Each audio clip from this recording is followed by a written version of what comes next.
आर्य समाज के संस्थापक महर्षि दयानंद सरस्वती अपने जन्म यानी कि 1824 के बाद 14 वर्ष की उम्र से लेकर देश भर में सच्चे शिव की खोज में भटकते रहे। इस दौरान उन्हें जिस साधु की, जिस संत की, जिस योगी की खबर मिलती, वे अनेक कष्ट सहन कर भी वहां पहुंचते और उनसे ज्ञान प्राप्ति का प्रयास करते। जिस मंदिर, जिस मूर्ति के चमत्कार की बात सुनते, उसकी सच्चाई का पता लगाते। जिस मत पंथ संप्रदाय की खबर लगती, उसके ग्रंथों को पढ़ते, उसके भक्तों से मिलते।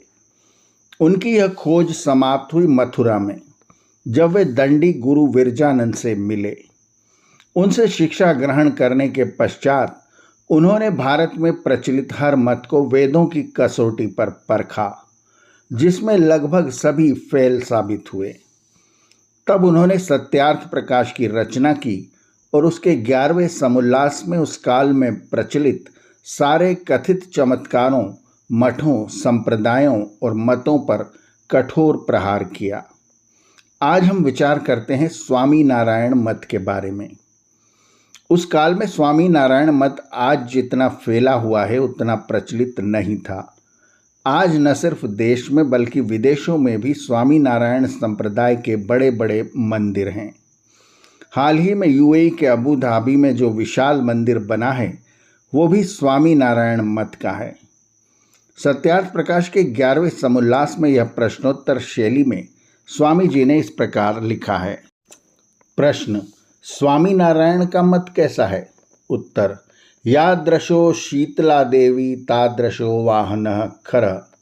जैसी शीतला देवी है वैसा उनका वाहन है।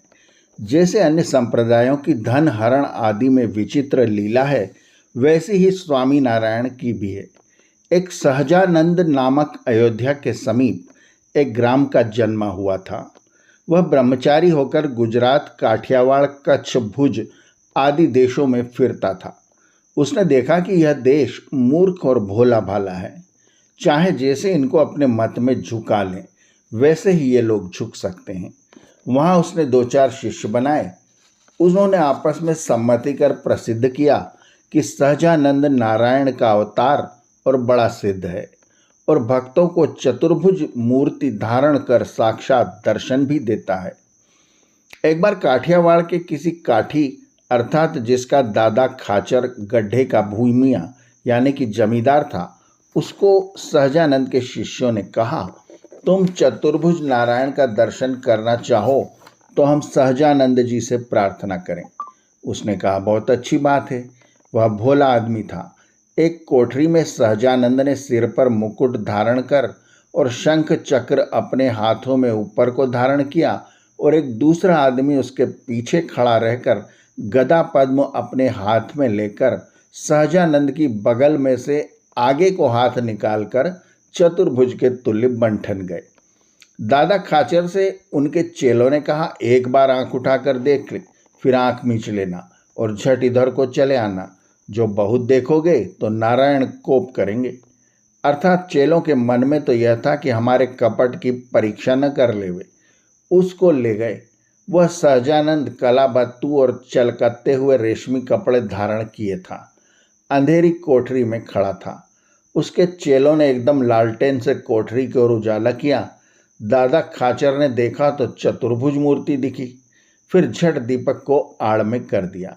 वे सब नीचे गिर के नमस्कार कर दूसरी ओर चले आए और उसी समय बीच में बातें की। तुम्हारा धन्य भाग्य है, अब तुम महाराज के चेले हो जाओ। उसने कहा, बहुत अच्छी बात है। तब तक फिर से दूसरे स्थान पर वह दूसरे वस्त्र धारण करके सहजानंद गद्दी पर बैठा मिला। तब चेलों ने कहा, देखो अब इसका दूसरा रूप धारण करके यहाँ विराजमान है। वह दादा खाचर इनके जाल में फंस गया। वहीं से इनके मत की जड़ें जम गई, क्योंकि वह एक बड़ा भूमिया था यानी कि जमींदार था।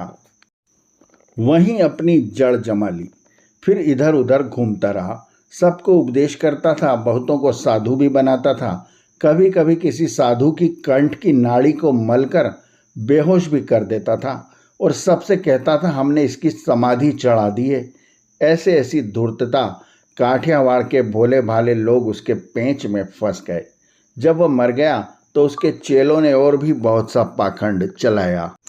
इस प्रकार सब वेद विरोधी दूसरों का धन हरने में बड़े चतुर हैं। यह संप्रदायों की लीला है। ये स्वामी नारायण मत वाले धन हरे छल कपट युक्त काम करते हैं। कितने ही मूर्खों के बहकाने के लिए मरते समय कहते हैं कि सफ़ेद घोड़े पर बैठकर सहजानंद जी मुक्ति को ले जाने के लिए आए हैं और नित्य इस मंदिर में एक बार आया करते हैं। जब मेला होता है तब मंदिर के भीतर पुजारी रहते हैं और नीचे दुकान लगा रखते हैं। मंदिर में से दुकान में जाने का छेद रखते हैं। जो किसी का नारियल चढ़ाया वहीं दुकान में फेंक दिया। अर्थात इसी प्रकार एक नारियल दिन में सहस्त्र बार बिकता है। ऐसे ही सब पदार्थों को बेचते हैं। जिस जाति का साधु हो उससे वैसा ही काम कराते हैं। जैसे कुम्हार से कुम्हार का, शिल्पी से शिल्पी का, बनिए से बनिए का। अपने चेलों पर एक कर बांध रखा है। लाखों करोड़ों रुपए ठग के एकत्र कर लिए हैं और करते जाते हैं। जो गद्दी पर बैठता है वह गृहस्थ करता है, यानी विवाह करता है, आभूषण आदि पहनता है। जहाँ कहीं पथरावनी होती है वहाँ गोकुलीय के समान गोसाई जी, बहू जी आदि के नाम से भेंट पूजा लेते हैं। अपने सत्संगी और दूसरे मत वालों को कुसंगी कहते हैं। अपने सिवाय दूसरा कैसा ही उत्तम धार्मिक विद्वान पुरुष क्यों न हो, परंतु उसका मान्य और सेवा कभी नहीं करते, क्योंकि अन्य मतस्थ की सेवा करने में पाप गिनते हैं। प्रसिद्धि में उनके साधु स्त्री जनों का मुख नहीं देखते, परंतु गुप्त न जाने क्या लीला होती होगी। इसकी प्रसिद्धि सर्वत्र न्यून हुई है। कहीं कहीं साधुओं की परस्त्री गमन लीला प्रसिद्ध हो गई है और उनमें जो बड़े बड़े हैं वे सब जब मरते हैं तब उनको गुप्त कुएं में फेंक कर प्रसिद्धि कर देते हैं कि अमुक महाराज सदैव वैकुंठ में गए, सहजानंद जी आकर ले गए। हमने बहुत प्रार्थना की कि महाराज इनको न ले जाएं, क्योंकि इन महात्मा के यहाँ रहने से अच्छा है। तब सहजानंद जी ने कहा कि नहीं, अब इनकी वैकुंठ में बहुत आवश्यकता है, इसलिए ले जाते हैं। हमने अपनी आँख से सहजानंद जी को और विमान को देखा तथा जो मरने वाले थे उनको विमान में बैठा दिया। ऊपर को लेकर गए और पुष्पों की वर्षा करते गए। और जब कोई साधु बीमार पड़ता है और उसके बचने की आशा नहीं होती, तब कहता है मैं कल रात को वैकुंठ में जाऊंगा। सुना है उसी रात में जो इसके प्राण न छूटे और मूर्छित हो गया तो इसको भी कुएं में फेंक देते हैं, क्योंकि उस रात को न फेंके तो झूठे पड़ जाएं, इसलिए ऐसा काम करते हैं। ऐसे ही जब गोकुलिया गोसाई मरता है तब उनके चेले कहते हैं कि गोसाई जी लीला विस्तार कर गए। जो इन गोसाई स्वामी नारायण वालों का उपदेश करने का मंत्र है वह एक ही है, श्री कृष्ण शरणम मम। इसका अर्थ ऐसा करते हैं कि श्री कृष्ण मेरा शरण है, अर्थात मैं श्री कृष्ण के शरणागत हूँ। परंतु इसका अर्थ श्री कृष्ण मेरे शरण को प्राप्त, अर्थात मेरे शरणागत हो, ऐसा भी हो सकता है।